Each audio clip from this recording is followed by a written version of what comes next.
Vamos para mais um cafezinho? Bom, ontem eu falei sobre complexidade de código, né? E hoje eu vou falar sobre um erro muito comum na vida de todo dev, que é achar que ele tem só que escrever código, né? E aí você deve estar pensando, não, complexidade tem que. O dev tem que gerenciar pessoas. Também acho. Também. Mas tem outra coisa que o dev tem que saber ler. Tem que saber ler muito bem. Eu não estou falando de ler livros, né? Eu tô falando de ler contextos, né? Porque assim, o que é o trabalho de um dev? O trabalho de um dev é transformar uma realidade, um domínio, em um domínio de uma área de domínio. Imagina assim, eu trabalho com telecom, então é transformar regras de negócio telecom, né? Que é, no meu caso é software concreto, em software, né? Então assim, o dev ele tem que compreender essa complexidade, traduzir isso em regras de negócio, traduzir isso em abstrações e escrever código que vai gerenciar aquilo, né? Então, eu tenho um livro que eu gosto muito, eu nem lembro o nome dele, mas é do Pragmatic Program, deve estar por ali, mas não vou atrás dele, aquele pequenininho também, bem pequenininho, o livro basicamente falando o seguinte, né? Se o seu software não entrega valor, ele não tem valor, entendeu? O seu software só tem valor se ele entrega valor ao cliente, né? A pessoa que vai usar, né? E eu acho isso muito significativo. Significativo por quê? Porque a gente tem que entregar valor, né? E tem uma outra coisa de teoria da tecnologia também, que é uma tecnologia, ela só é adotada se ela é relevante para a pessoa, se é melhor adotar ela, né? Tanto que assim, a gente olha os grandes. Quem trabalhou em empresa aí muito antigamente, antes da usabilidade virar moda,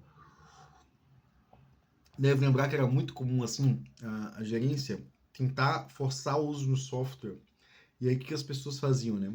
As pessoas iam lá, faziam manualmente e depois subiam no software, né? Eu lembro que tinha muita coisa de gestão de requisito, que era assim, né?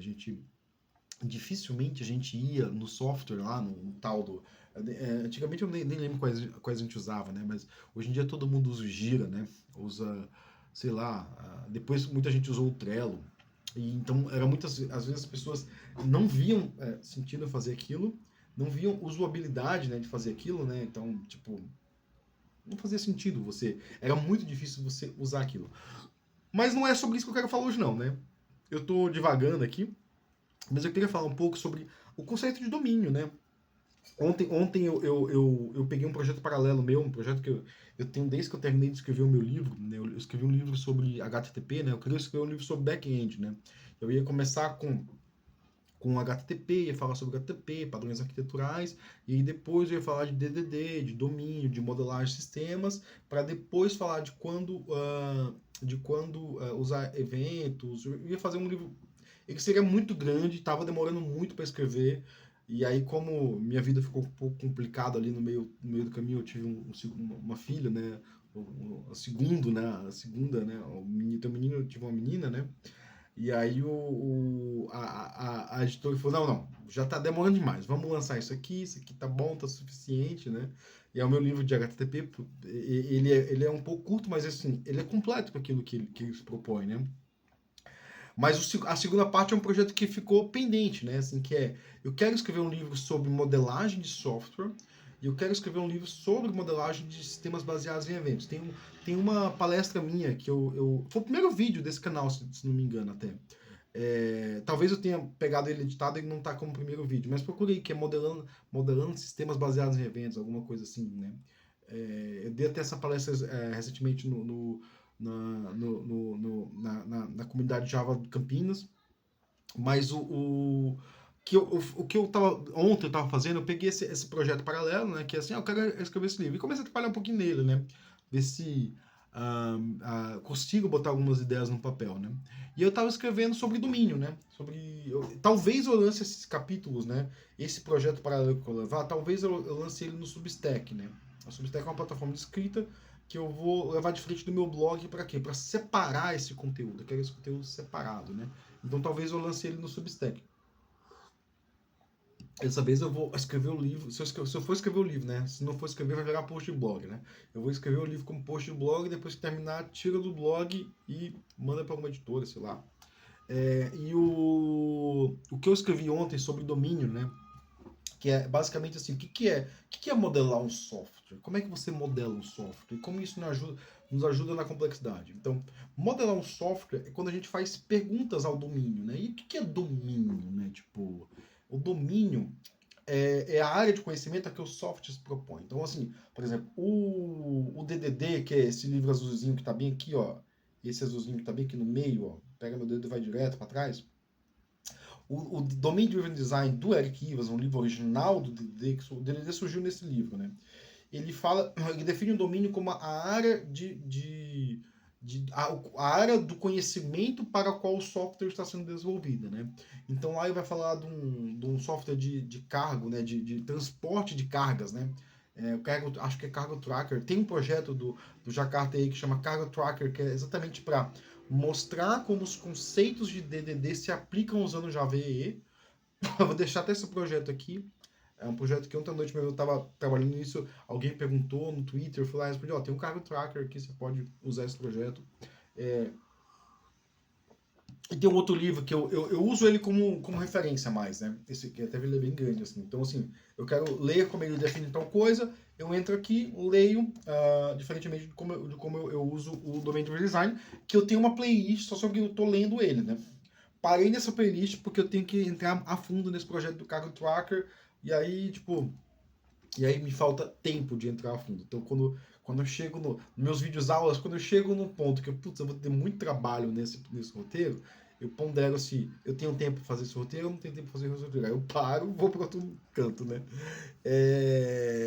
Mas voltando, né? Assim, o Eric Evans e o Vernon definem o domínio como a área de conhecimento para a qual o software tenta resolver, né? E aí, voltando lá no que eu estava falando, né? O software, ele não tem valor se ele não entrega valor. Então, se a gente não compreende o domínio, não tenta entregar um valor para aquele domínio, a gente não está dando valor para o nosso software, não tem valor, né? E como é que o software, e como é que o domínio, conhecer o domínio pode ajudar a reduzir complexidade? Porque muitas vezes o dev ele vai achar que o objetivo do trabalho dele é só escrever software. Quando é só escrever software, ele só olha para o software. Então imagina todas as regras de design de software vão estar só olhando para o software. A pessoa vai estar eu vou estar só olhando para aquela função. Eu penso assim, o que aquela função faz? Aquela função, ela ordena uma lista. Ah, beleza, aquela função ordena uma lista, mas tipo, é isso que aquela função faz? Se eu penso assim, aquela função não presta para nada. Tipo, porque ordenar uma lista, para que eu vou ordenar uma lista? Ou, no meu caso, que eu estava trabalhando com uma funcionalidade de ressequenciamento, né? Então, assim, eu tenho um data stream, eu entro um monte de dados, eu armazeno esses dados por uma janela de tempo e eu mando eles sequenciados, né? Dado alguns conceitos. Então, por exemplo, aquela função ordena os dados. Não, aquela função é a operação de ressequenciamento, né? A operação de ressequenciamento pode ser que só ordene os dados e manda para baixo. Sim, mas ela faz mais coisas, ela tem um objetivo, ela está inserido em um contexto, né? Então, muitas das ideias de design de código, elas não podem ser desatreladas do domínio. E o que eu sempre digo, eu sempre advogo assim, e isso é até muito difícil de falar em vídeo, de falar sem um exemplo claro, é que você criar abstração é mais sobre você entender o domínio, você capturar a abstração que existe naquele domínio e tentar escrever ela em código, né? Vamos ver o caso ali do que o Eric Evans usa, né? Ele tem um cargo tracker lá. E aí, uma das soluções que eles tentavam ver era como se faz para reduzir o número de espaços vagos no navio, né? Tipo, eu tenho um navio que leva 1000 cargas, né? Só que dessas 1000 cargas, 100 não chegaram a tempo, 10%. Então, o que eles faziam, né? E aí, o papel ali do dev é perguntar, né? Não, perguntar pro usuário, né? No caso, esse seria o papel do PO, um arquiteto, alguma coisa assim, né? Fala assim, ó, o que você faz? Chega pro usuário e fala assim, o usuário não, a pessoa que seria o possível usuário. Fala assim, o que você faz para reduzir o número de cargas, né? E aí, em muitos casos, a pessoa vai falar assim, né? Não, eu faço tal coisa, eu faço tal coisa. Alguém vai falar assim, não, eu tenho uma política de de overbooking. Opa! Política de overbooking. Política de overbooking é um termo que está ali, ele não faz sentido em código. Nenhum. Ah, qual que é política de overbooking? Tem política de overbooking no código? Não. Mas política de overbooking é um termo que você captura no domínio e você tem até uma. Você pode até pensar numa estrutura, num padrão de design, que você não, eu posso implementar um padrão de design no meu código chamado política de overbooking. Então, política de overbooking, sei lá, vai ser um watcher. Toda vez que eu adiciono uma. Toda vez que eu crio um navio lá, uma instância do navio, eu falo assim, não, eu vou ter um navio novo, eu vou fazer o agendamento para esse navio. Eu tenho que acessar, eu tenho que acoplar nesse navio a política de overbook que eu quero. E a política de overbook vai ser assim, não, vou usar 12%. 12% de overbook. Então, para esse navio aqui, imagina que eu tenho um navio de, sei lá, de soja, né? E aí soja para quem não sabe, eu também não sei muito, né?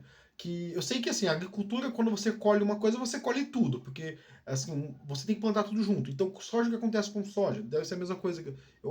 Esses tempos não tem mais, eu não tenho mais visto isso, mas antigamente era muito comum, né? Você tinha o porto todo bagunçado, porque todo mundo colhe no mesmo período. E aí desce todo mundo pro porto junto. Então, provavelmente tem muitos atrasos, né? Então, a política de overbooking para soja vai ser de 30%, porque eu sei que vai atrasar. Já a política de overbooking para manufaturados não vai ser de 30%, vai ser de 10%, porque atrasa menos. Então, assim, seria por ser uma coisa que está ali, existe no domínio, que a gente tem que compreender, traduzir num modelo e aplicar num código, né? Então, isso é o que a gente chama de Domain Driven Design. É entender o domínio, traduzir no modelo, que eu não vou ter tempo de falar aqui, mas é o que o Eric Ivan chama de linguagem presente e o que o Werner chama de linguagem ubíqua. Ou, desculpa, não é que eles chamam, é que os tradutores deles chamam, né? Porque os livros são traduzidos, né? Então, é o que eles traduzem como linguagem presente ou linguagem ubíqua. A linguagem presente são termos que são extraídos desse domínio, eles são normalizados. Por normalização, eu digo assim, eles são trabalhados a fim de se tornarem comuns, né? Eu falo assim, não, isso eu vou definir como linguagem ubíqua. Eu defino isso. E eu escrevo isso em código. Então, era isso, pessoal. Meu cafezinho já foi o tempo suficiente, né? Mas o que eu queria definir é basicamente que o trabalho do dev não é só escrever código. O trabalho do dev é saber ler o domínio e traduzir ele em código, né? Então, é basicamente isso que eu queria falar. Valeu e um bom dia para você.